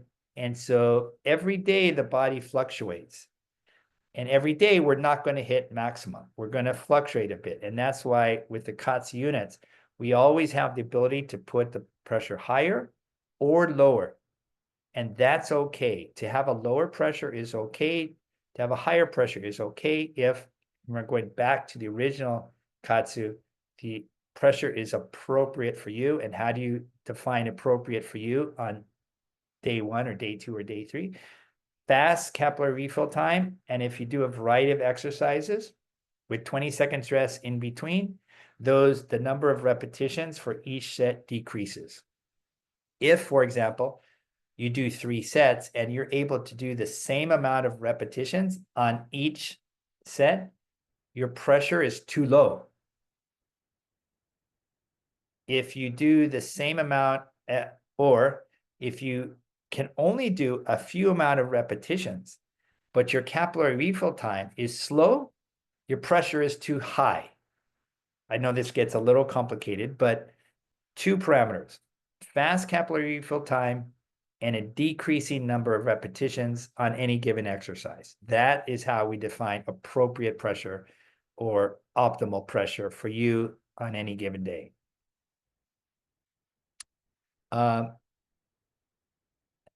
My email is, et cetera, et cetera.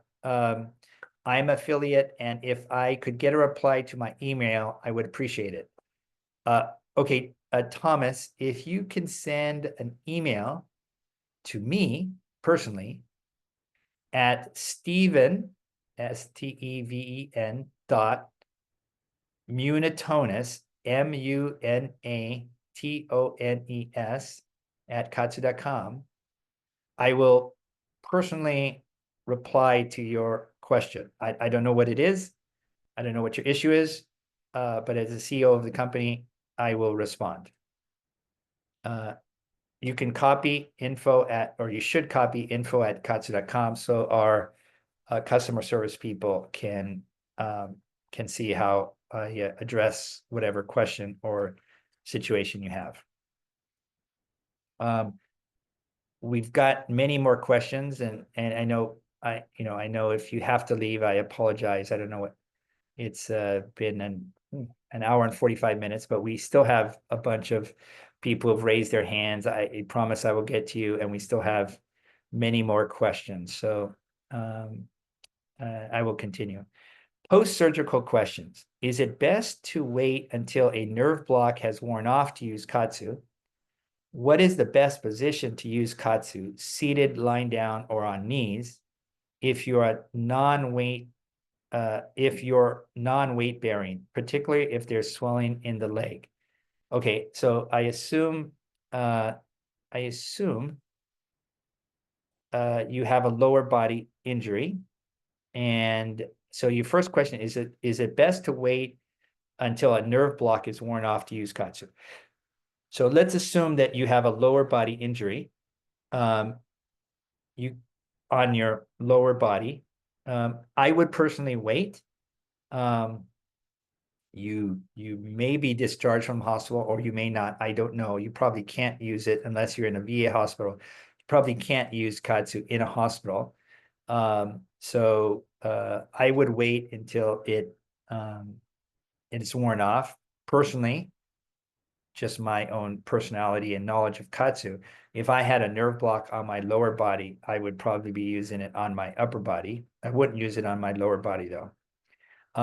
And what is the best position to use KAATSU? Seated, lying down, or on knees, if you're non-weight bearing? I don't know what and there's still swelling in the leg. In this case, very conservative, very easy KAATSU. I would say, without knowing all the details, seated is probably the best approach, but I don't know the details of this situation, so it's hard to make recommendations based on what little I know. Again, if you want to send a question to info@kaatsu.com with more details, then we can provide you more details, recommendations. Next question is, I have the KAATSU Cycle 2.0. On progressive mode, it is a consistent pressure. Is it working correctly? Thus, should I not be using that mode? I currently have on progressive high, and it keeps a constant pressure. Thank you. So the Cycle 2.0, we don't have a progressive mode on this 2.0. We started the progressive mode in the third generation of our products. We call it C3 or C4. So I think if you press the cycle mode, but you're getting a constant pressure, there is actually a code, a special code, they call it a cheat code for gamers. Whereas if you press two buttons, and I forgot what they were, I think it was P and high. If you press it together, it automatically shifts to the constant mode. You may have inadvertently hit the P and the H simultaneously. If that's the case, the constant mode kicks in. I think it's the GL that undoes that, but it's been over 10 years since we designed that product. And the instructions, if you still have the instruction manual, it says the details there. If you don't have the instruction manual, we can email it out to you. And it's my guess, being the Cycle 2.0 that we designed 10 years ago, that you may have inadvertently hit these two buttons, this cheat code, in order to get to the constant mode. That's my guess. So, but send an email to kaatsu@info.com, confirm what you're doing. It's always good to just do a little video with your smartphone and send it to us so we can visually analyze the situation. Next question is, if I wanted to upgrade, what would you recommend? I love to walk, but sometimes I do not have internet service. Plus, I do not walk with my iPhone. So I assume you want to upgrade. So you may have the KAATSU 2.0, you may have the KAATSU C3, you may have the KAATSU C4, and I think you're talking about purchasing the KAATSU B2. But you don't have internet service and you don't want to walk with your iPhone. So the KAATSU B2 works on an app. We call it the KAATSU Constant app. I'll pull it up right here. So this is it right here, the KAATSU Constant app. And then you go through the different iterations, like everything here. But this phone needs to be within 50 meters of your B2 device. So it's 50 meters. And why did we select 50 meters? Because we have so many football and baseball, basketball players using it. They could put their phone in the middle of the field and get coverage from end zone to end zone or from goal to goal. So after that, the Bluetooth connection is too weak to connect to the device. So if you don't walk with your phone, your iPhone, and you don't have internet service, not having internet service, Wi-Fi is okay because it works on Bluetooth. But if you don't walk with your iPhone, then the B2 won't work. So you'll have to stick with what you currently have. Next question. I'm guessing that I should just do my arms first, legs next at home, and then go for a walk without bands. Is this correct? I don't know the context of this question. I see. This is a follow-on question to the previous question about how you love to walk, but you don't have internet service and you don't want to walk with your iPhone. So the follow-on question to that is, I'm guessing I should just do my arms first, then the legs next at home, and then go for a walk without the bands. Perfect. Very good. And it's very good because your vascular tissue will be expanded, it will be more elastic. Your walk will be enhanced by doing KAATSU before you go out for that walk. So that's a great solution to your problem, to your situation. Next question is, can the bands be used while riding a road bike, getting a sustained heartbeat of 115 to 120 beats per minute for 1 to 2 hours? Thanks. So this is again, we work with some of the finest athletes in the world, including cyclists, Tour de France cyclists. Also, we worked with the Kentucky Kid. For those of you who are into professional motorcycle riding, he was one of the few Americans ever to win a world championship in competitive cycling, or we're talking motorbike. And we work with a lot of Olympic and professional cyclists. And this question is, can you do KAATSU while you have a sustained beat of 115 to 120 beats per minute for 1 to 2 hours? That's a long time. But if you're the Kentucky Kid, if you're good enough to ride in the Tour de France, you're professional cyclists, this is well within your capabilities. I won't assume you are or not, but this is not an issue for a very fit person. It gets more questionable the older we are, or the longer we are from our peak athletic years.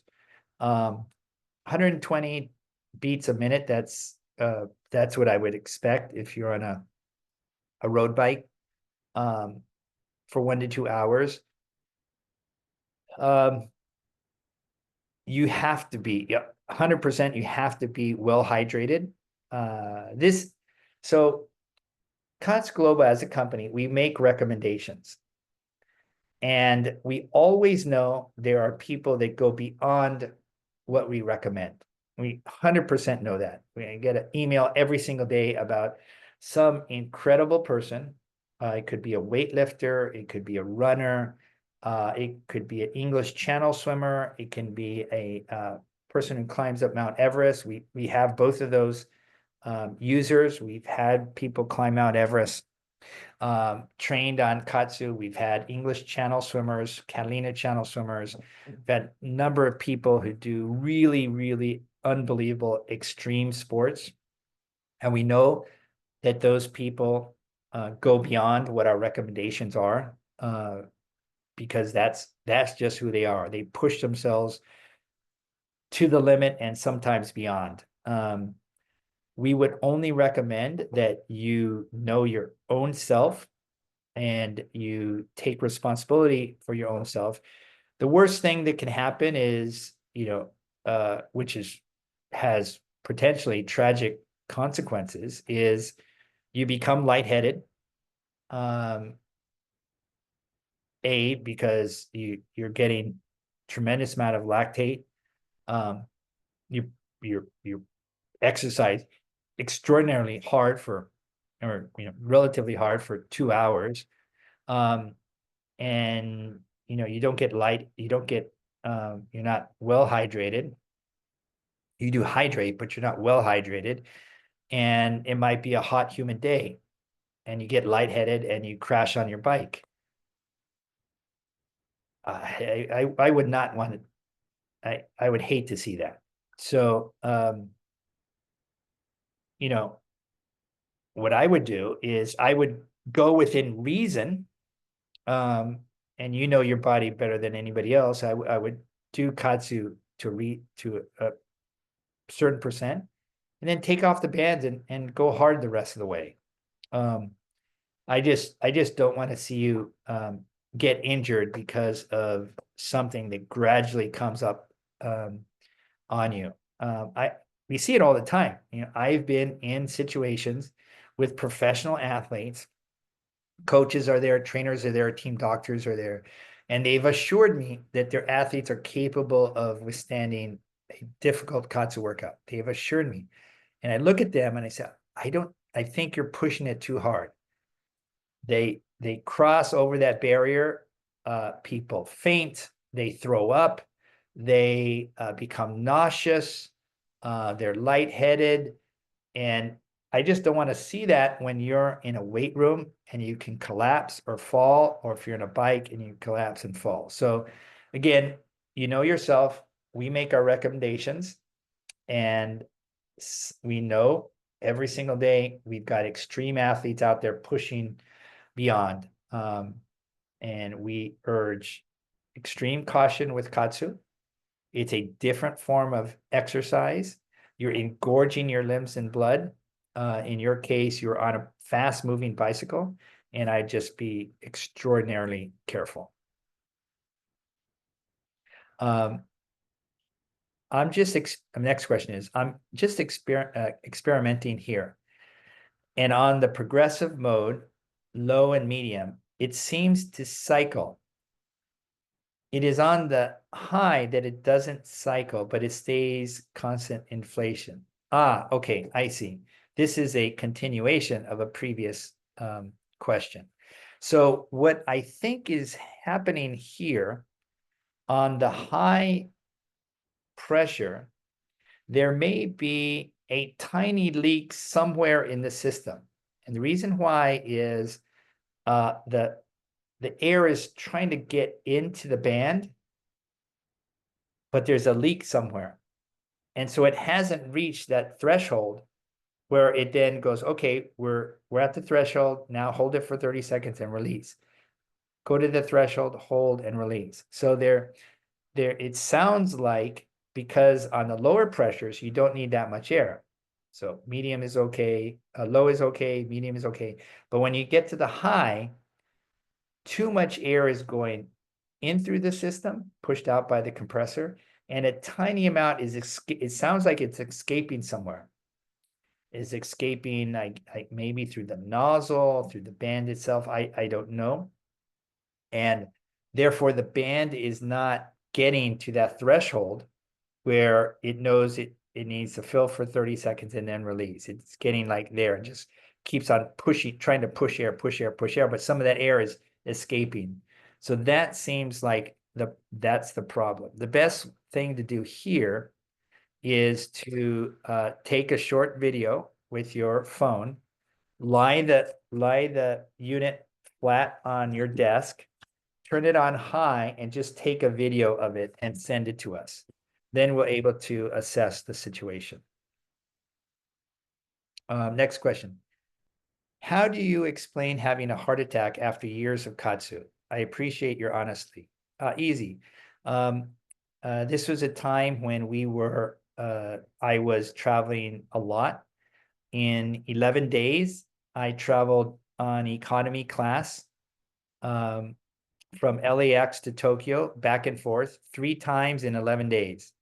It was an intense period of time when we were really trying to build KAATSU, and it was just too much for me. I knew I was in some kind of situation on my last flight. So that's about a 10-hour flight. And then if you consider, 10-hour flight with, getting there 2 hours ahead of time, then when in Tokyo, I land, I go immediately to meetings, I work, and then I come back, and, traveling from US, the West Coast to Tokyo, back and forth 3 times in 11 days is rough.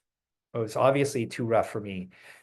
On my flight back on that third, or the 6th leg, so 3 round trips, not 3 times across the Pacific, 6 times across the Pacific in 11 days. I don't think they allow pilots to do that, and certainly don't allow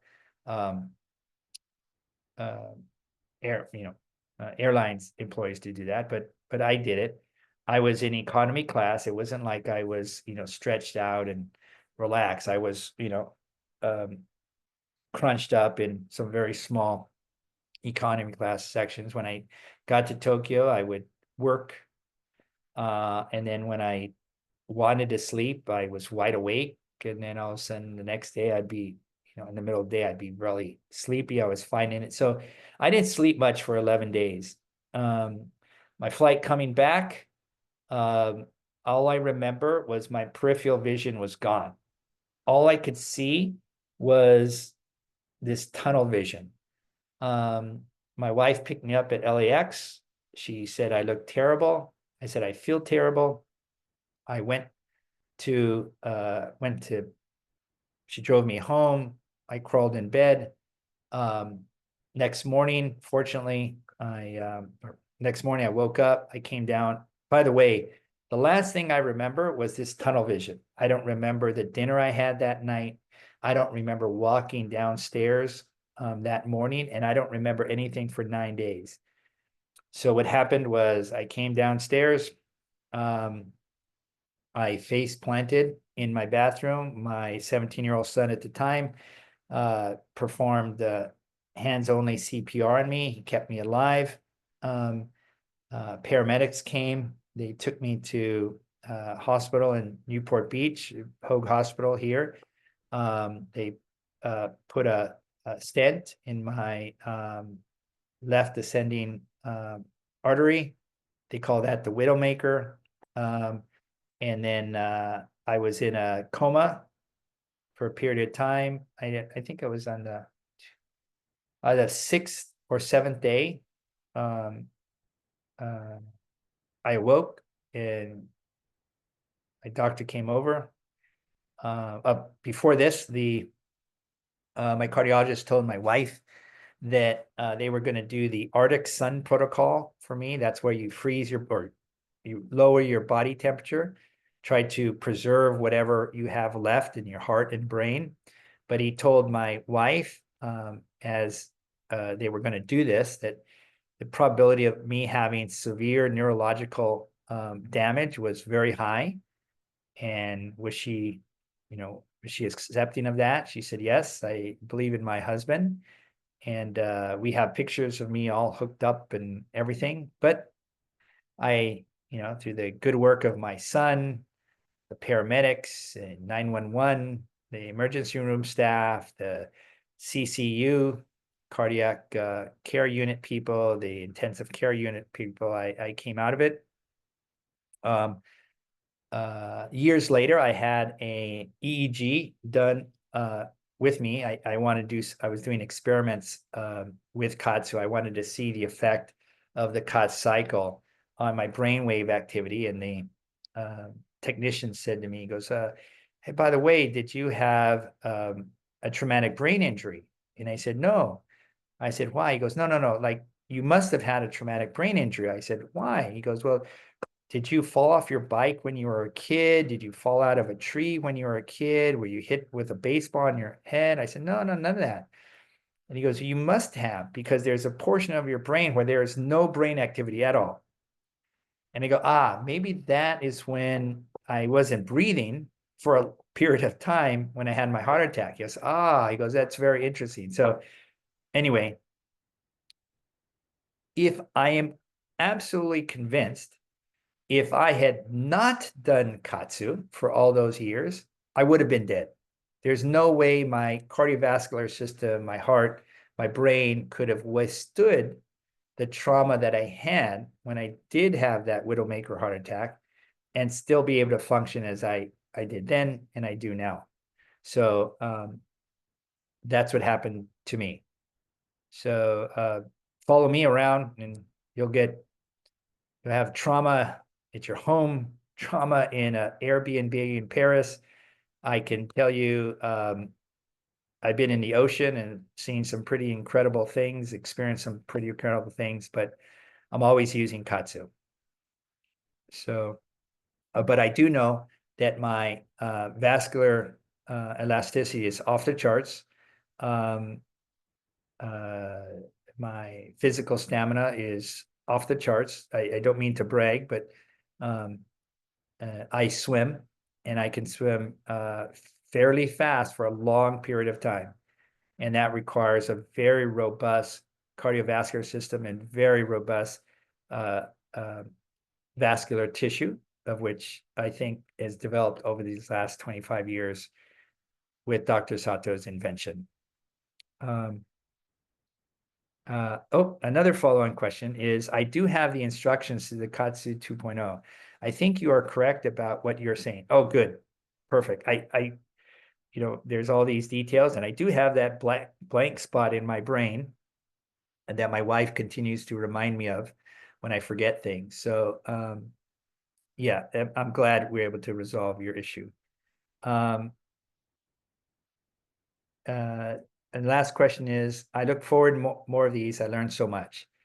So thank you very much. I think there are some people who raised their hand, and I really apologize for not addressing you. If you are still here, I can answer. I've answered all the questions that we received last week and this week.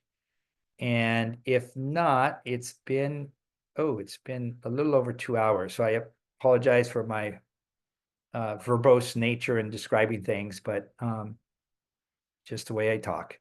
So we do have, let's see, I do see one person raise their hand. Oh, it's me, actually. So thank you very much for your attention. Thank you very much for your questions. I know there are several of you who I suggested that you um, uh, uh, send a email to me personally or to info@kaatsu.com. I see the info at kaatsu.com emails anyway. So if you provide a little more information, a little more context, I'm able to answer more comprehensively and more specifically to you and your situation. So thank you very much. I appreciate all of your interest and continue KAATSUing. Bye.